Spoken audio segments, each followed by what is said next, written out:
Hi, welcome to Family Tree Time with me, Colleen. Today I'm going to talk about orphan and adoption records.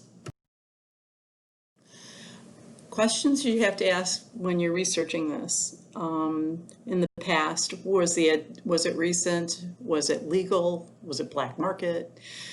You know, was there anybody that was raised by foster parents, or was the person placed in an institution, like an orphanage, an asylum, a hospital, a foundling home?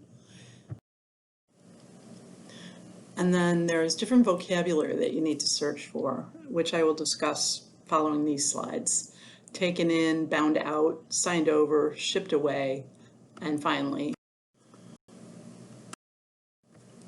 taken in. If a father died, a male guardian was usually appointed to the child because a mother had very few legal rights over her children or their property. Then a family might take in an orphan, and it would be recorded sometimes in county records or in guardianship papers and wills, also sometimes even in the newspaper. You can search census records for a child in that household without any relationship to the parent, and you may be able to try to figure out where that person came from, but it will take a lot of digging into other records. Also, if there's any biographical material about the family, if they've written anything, there may be some records to find there by going to Historical Society or to the house itself. When they're bound out, sometimes children who became orphans as young as 1 year old were given into labor contracts until they reached adulthood. They were indentured in a way. Some of these records were done by people that were appointed in townships and cities to oversee anybody who was poor or indigent or didn't have any parents, or ministers would sometimes record the acts of binding out because they didn't want to have that burden on the church or the town, so they gave them into the apprenticeship or the indentureship of someone to have a little worker bee, I guess. I read once where one person was bound out when she was 1 year old until she was 18 as a servant of a house. Signed over. Sometimes parents, especially in like the 1800s, when there were so many kids in cities and towns, they would temporarily put their children in a foundling home or hospital, and then until they could get back on their feet. Many times it was if somebody had, let's say the widow had 10 kids and her husband died in a war, she might put her children in an orphanage, and these people weren't necessarily adopted out at all yet. So children are listed in these institutions on the census, and sometimes they were in the special censuses. In 1880, there were various censuses for institutions and like mental hospitals, people that were considered defective, dependent, or delinquent, special censuses, and I'll get into that on another time. Shipped away. Back from 1800s, about mid 1850s to about 1929, children on the East Coast in Philadelphia and all over Boston, New York,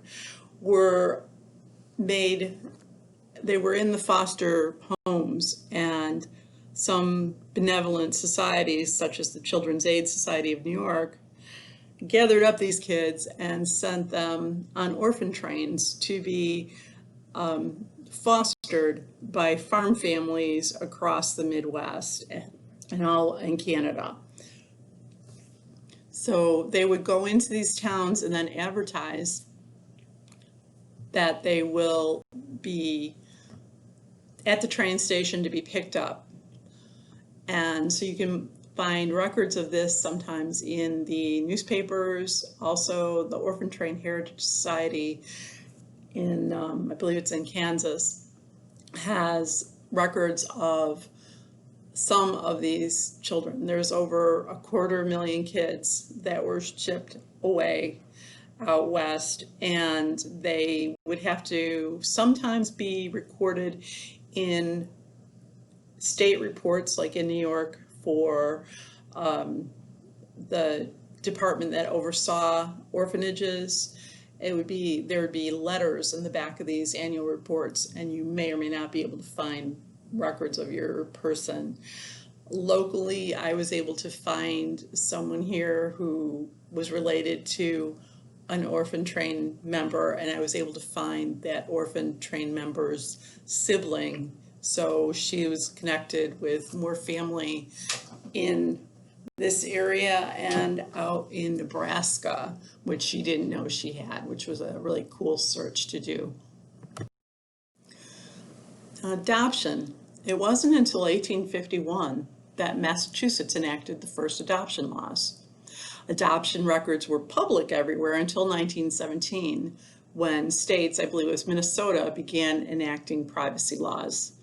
Then adoption was not recognized by English law until 1926.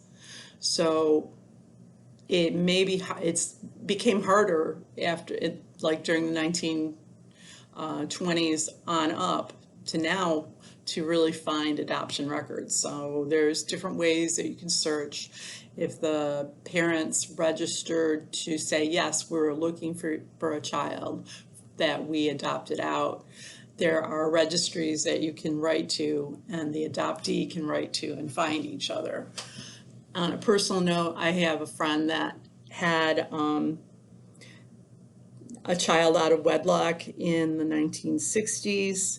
That child wound up contacting her birth mother 20 years later, and now they are reunited, which was a really cool story, because the child, the parents had been engaged in high school. They wound up getting married, having 3 more kids, and it was a wonderful experience for them and the adopted child to find each other. And they now participate in both the birth parents' life and in the adopted parents' life. Their family is blended.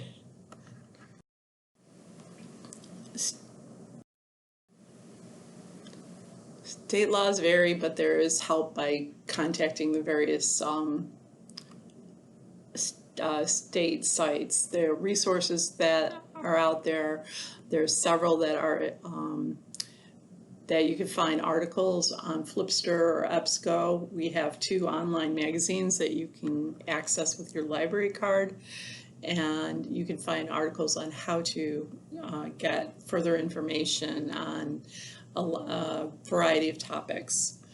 We also have links to, we have the books, The Adoptee Guide to DNA Testing. If you really want to get into the DNA, that kind of can get a little bit confusing, but this book is really good about explaining the different vocabulary and the different things that you need to try to track your genetic family. Cindy's List is a directory of resources that you can drill down into different resources to search. You can put yourself on a registry. You can search for people that are out there helping others that are searching for adoption records. There's also social media groups on Facebook and Twitter that when you just do a search on genealogy and adoption, you find people that belong to different groups that are out there searching and helping locate lost relatives.